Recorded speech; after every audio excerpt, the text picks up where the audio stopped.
So you might be wondering, who am I to tell you that? Before I answer, let me ask you another question. Do you know how much money do companies leave on the table at trade shows? How many exhibitors will still feel good about their shows if their results were actually put on paper?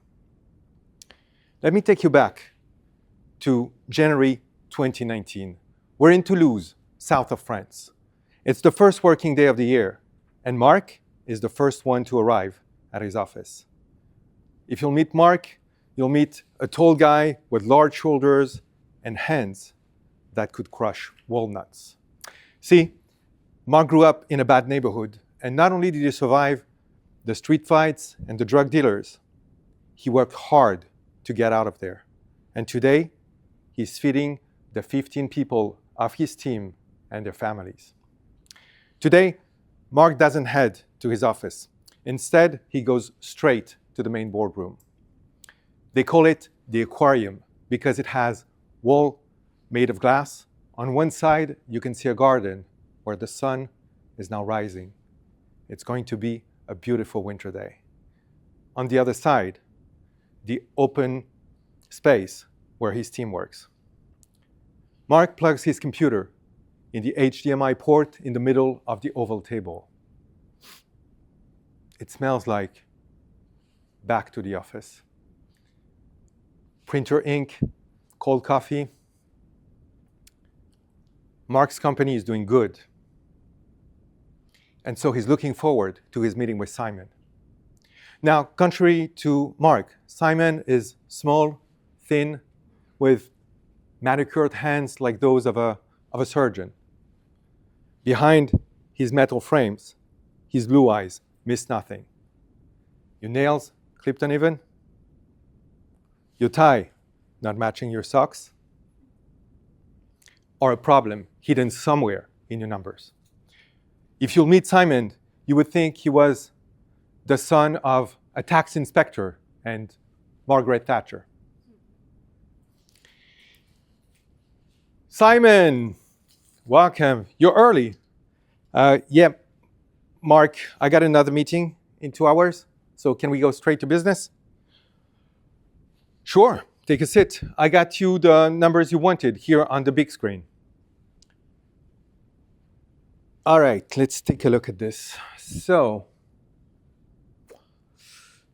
okay, your sales are up. That's good, Mark. That's good. Okay. Oh, but your profit is stable. Can you put the other tab, please, on the screen? Oh, okay. Here, 104,000 for trade shows. What's the ROI on this? How many sales did you make from them? What do you mean? I mean, shows are for branding, making connections. Plus, all our competition is going, so we can't leave an empty chair. But hopefully, they will pay off. Hopefully, since when does hope pays the bill, Mark? If your competition wants to waste money, let them. But you got to be smarter than that. Can you put back the other tab, please, on? Yeah, you see here, 40%. You know what that is? That's your profit margin. Do you know what it means? It means you need to make 250,000 in sales for these shows to pay for themselves only. So Mark, listen to me closely. When I came here, I put money on the table for your company to grow. But if I'm putting money into a charity, I'd like to know about it. So listen, the next time I'm here, I don't want to see this anymore. Either your show turn a profit, or that's it, they're gone. Am I clear?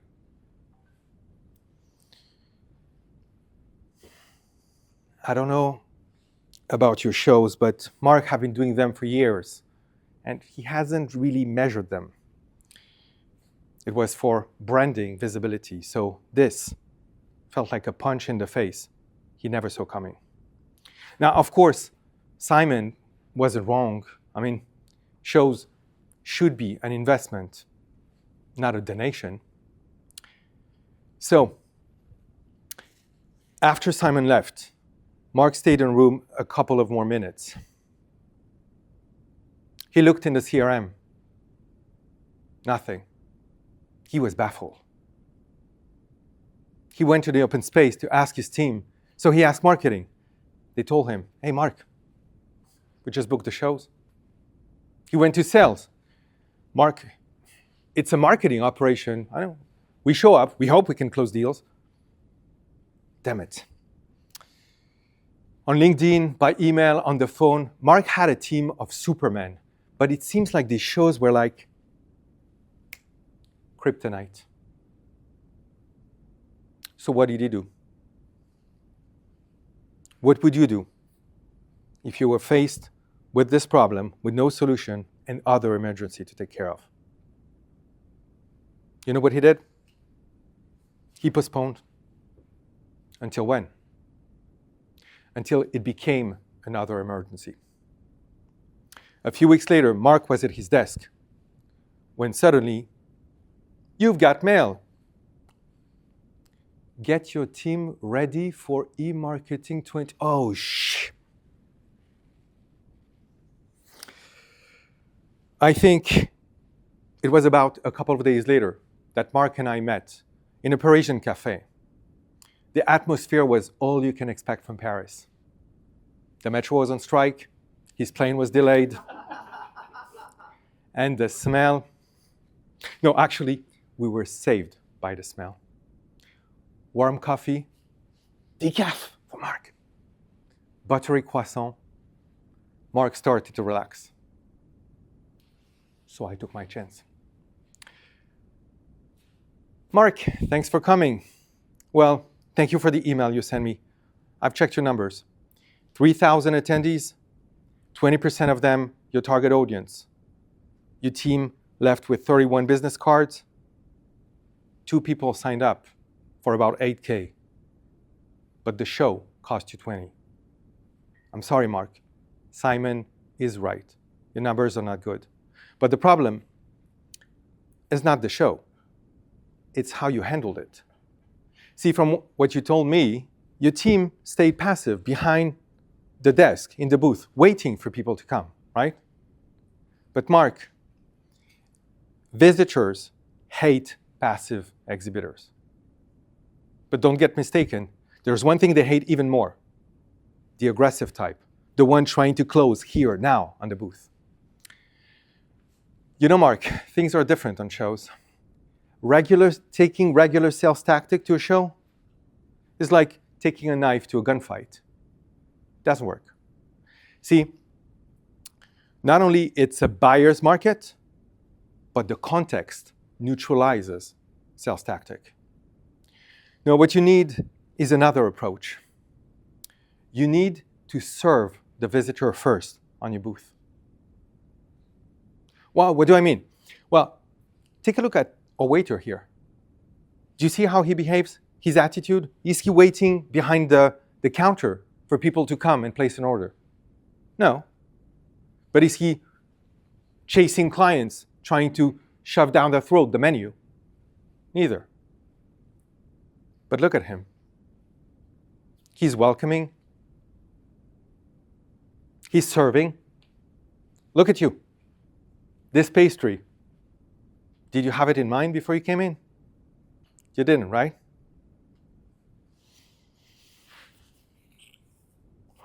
Okay, Ruben, I guess, but then what am I serving them on my booth? I mean, I'm not a cafe.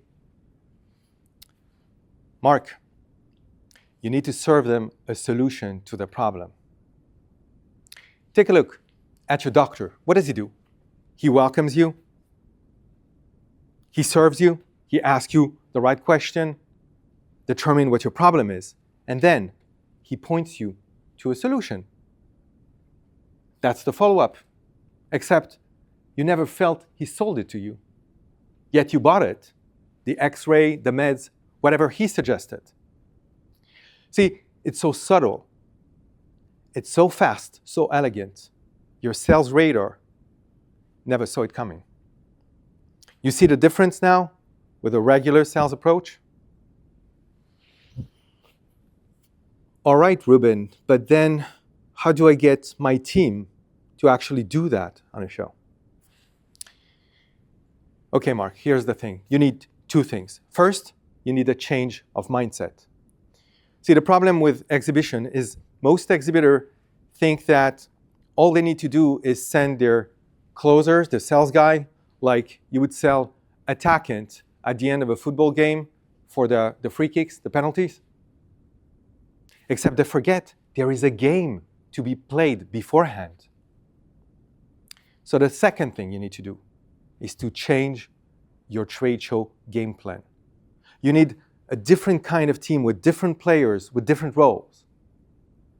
You need to train them for that. And you need to bring them support from the sideline. See, shows are very much like a football game. Why do you think football club owners hire football coaches?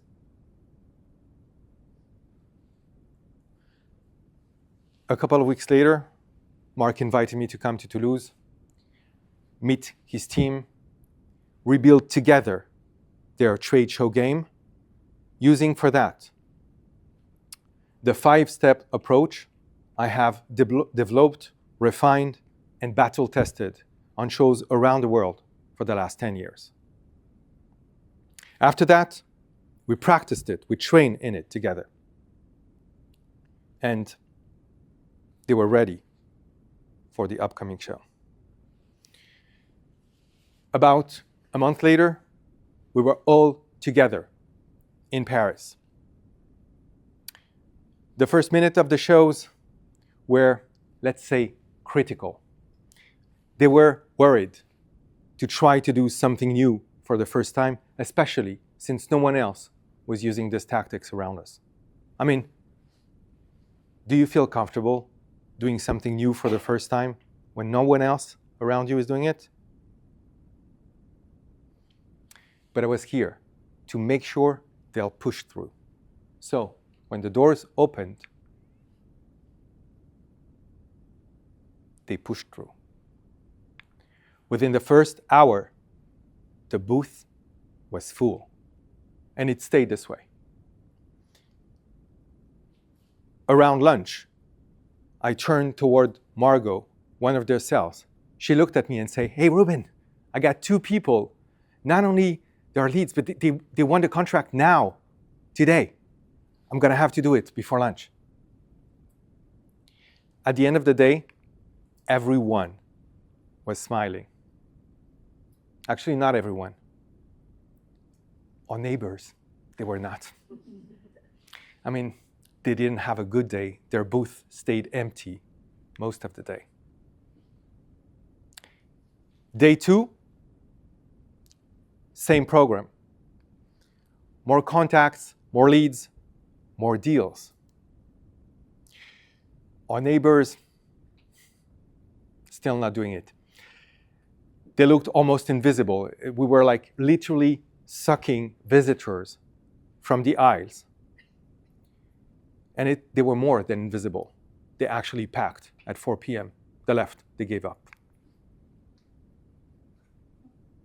We were tempted to take over their booth, but you know. The next day, the last day, same method, same program. We ended the day. Everyone was smiling. They couldn't believe how many contacts they've made over only 3 days. For the first time, Mark's team left not only with leads, they left with deals already signed. They look like these kids at McDonald's who have found extra chips at the bottom of the bag. You know the ones I mean, not the crunchy ones, burnt pieces. No. Big, chunky, juicy chips. But the story was just starting. After that, Mark understood better the show dynamics, so he refined his strategy and picked up better shows. His ROI, who was 70K in the negative the year before, he was losing money, turned positive. He made more than 300,000 euros in sales from his shows, which made the 20K he paid for my fees look like nothing next to it. Oh, Simon. He still had something to say. Mark, how can you make more of these shows? And the story wasn't ending yet.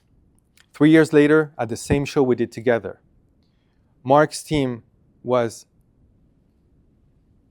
so buzzing. Their booth was so buzzing. They stand out from all the other exhibitors. And they got spotted by a private equity manager. He took an interest in the company. He met with Mark. He checked Simon's numbers. And a few months later, he made Mark an offer he couldn't refuse. $5 million for his shares of the company. Mark took it so he could finally exit the business, spend time with his kids, see them grow up, travel the world, and as the entrepreneur he is, think about another idea for another business when he'll come back. And see, Mark is not a unicorn, but he is a conscious CEO. The type of conscious CEO I love to work with to turn their shows from expenses into a profit engine. And that's why my clients use the magic exhibiting formula. I'll be happy to present you in a minute, but before that, let me come back to the questions I asked you previously. Do you remember? How much money do companies leave on the table at shows? How many exhibitors will still feel good about their shows if their actual result were put on paper? Well, statistics say this. Companies leave on average on the table at a given show 80,000 euros. And 64% of exhibitors wouldn't feel good about their shows if their numbers, if their ROI was put on paper. Remember this. If it's a show organizer's job to bring opportunities through the door, it's the exhibitor's responsibility to prepare and be ready to seize them. Thank you. Give it up for Ruben! Oh, sorry. So that was Mark and his team. And sorry. And that's me, of course, with a little bit less hair. Sorry. There we go.